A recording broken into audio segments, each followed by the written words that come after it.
प्रदेश कांग्रेस कार्यालय में press conference के दौरान पूर्व विधायक राजेंद्र भारती ने बड़ा राजनीतिक धमाका किया। उन्होंने दावा किया कि उन्हें भाजपा में शामिल होने के लिए 70 करोड़ रुपए का प्रलोभन दिया गया था।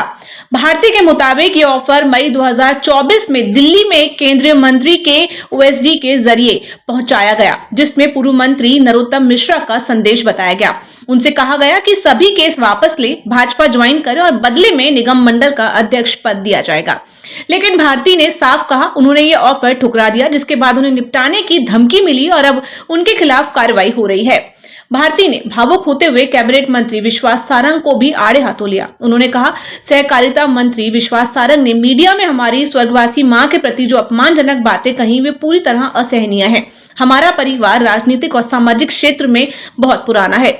मेरे पिता श्याम सुंदर श्याम दतिया से 5 बार विधायक रहे। मेरी चाची मंत्री रही। जो व्यक्ति खुद भ्रष्टाचार से गिरा है वह षड्यंत्र करके हमें बदनाम करना चाहता है। सारंग जी के विभाग का ही ये मामला है। उन्होंने झूठी जांच रिपोर्ट बनवाकर मेरी दिवंगत मां की छवि खराब करने की कोशिश की है। तो माननीय अध्यक्ष जी, हमारे अध्यक्ष जी, जिस रात में ये 2 तारीख को आदेश कोर्ट ने सेंटेंस सुनाया, उस सेंटेंस के बाद आनंद फानन में एक व्यक्ति ने जो इसका लाभ लेना चाहता था, राजनीतिक लाभ केवल ये है कि किसी तरह से उपचुनाव हो जाए। उपचुनाव कराने के लिए चाहे हम इस्तीफा देते, एक रास्ता वो था, या दूसरा रास्ता ये था। तो एक रास्ता हम लोगों का माना नहीं, जिसके हम शिकार हुए, और दूसरा रास्ता उनका ये था कि डिस्क्वालिफिकेशन। क्योंकि ये प्रोविजन भी देखिए, कांग्रेस ने इस लोकतंत्र को बहुत मजबूत किया। पहले आरपीआई एक्ट में ये प्रोविजन था कि यदि किसी व्यक्ति को, जनप्रतिनिधि को सजा मिलती है 3 साल से अधिक, और उसको अपीलिएट कोर्ट तक जाने की फैसिलिटीज तो है ही, अधिकार है उसका। अपीली हायर कोर्ट जब तक उस लोअर कोर्ट की सजा को कंफर्म ना कर दे, तब तक वो अयोग्य घोषित नहीं होता था। लेकिन माननीय राहुल गांधी जी ने यह संशोधन कराया था, और उसमें यह प्रोविजन डाला था कि यदि लोअर कोर्ट 2 साल की से अधिक की सजा देता है, तो आरपीआई एक्ट की धारा 8 के अंदर वो डिस्क्वालीफाइड हो जाएगा।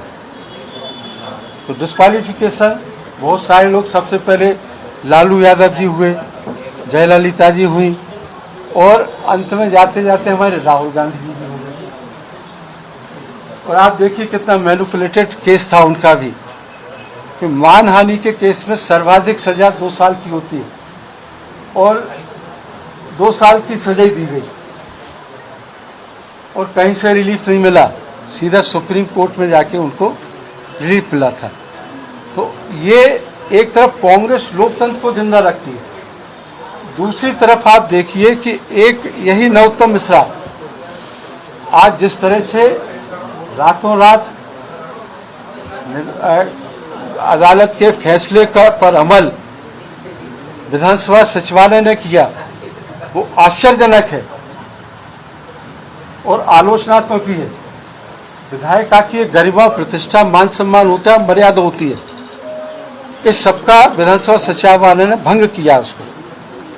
और जब रात में करने की जरूरत क्या थी भाई, कोर्ट का ऑर्डर करी, रातों रात तो पलट नहीं जाता। 3 दिन की छुट्टी थी, अपील भी होती तो सोमवार को होती, 6 तारीख को होती। 6 तारीख से पहले निर्वाचन आयोग उपचुनाव की घोषणा कर दे, इसलिए उस व्यक्ति विशेष के हितों को दृष्टिगत रखते हुए विधानसभा सचिवालय ने रात को 10 बजे 2 तारीख के फैसले को 2 तारीख में अमल कर दिया। और जब माननीय अध्यक्ष जी गए और हमारे आदरणीय पीसी भाई गए, तो इनके जाने पर आपत्ति करते हैं सारंग जी, और धमकी देते हैं कि 353 पुरानी आईपीसी की धारा 353 को लूंगा, सरकारी कार्य में बाधा।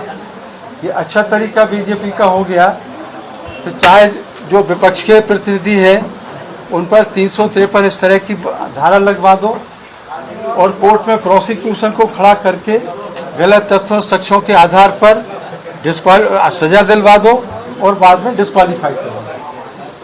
ये लोकतंत्र का गला घोंटने का काम बीजेपी कर रही है।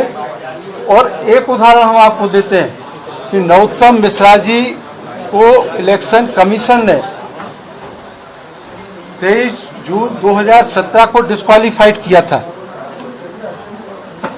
और कहीं से भी ये मामला भी हम दिल्ली ट्रांसफर करा के ले गए थे, क्योंकि मध्य प्रदेश में उनका दबाव था, मंत्री थे वो, तो यहाँ से मामला हाईकोर्ट से ट्रांसफर करा के माननीय कपिल सिब्बल जी और तनखा जी पेड न्यूज केस भी दिल्ली ले गए थे, दिल्ली कोर्ट ले गए थे। 35 दिन तक नरोत्तम मिश्रा जी को स्टे नहीं मिला था इलेक्शन कमीशन के आदेश के खिलाफ। उनको स्टे नहीं मिला 35 दिन तक। सुप्रीम कोर्ट ने 28 जुलाई को स्टे दिया था, 23 जून को वो डिस्क्वालीफाइड हुए। उस 35 दिन तक उस व्यक्ति को विधायक बना के रखा, मंत्री बना के रखा, एक अयोग्य व्यक्ति को, उसके खिलाफ कोई कार्रवाई नहीं की। तब नैतिकता कहाँ गई? तब नैतिकता की बात बीजेपी नहीं करती है, लेकिन इस तरह के आदेशों पर तत्काल कार्रवाई करती है। और हमें पूरी उम्मीद है कि माननीय न्यायालय, हाईकोर्ट और उच्चतम न्यायालय हमारी बात को गंभीरता से सुनेगा और न्यायदान करेगा। आप सबको धन्यवाद।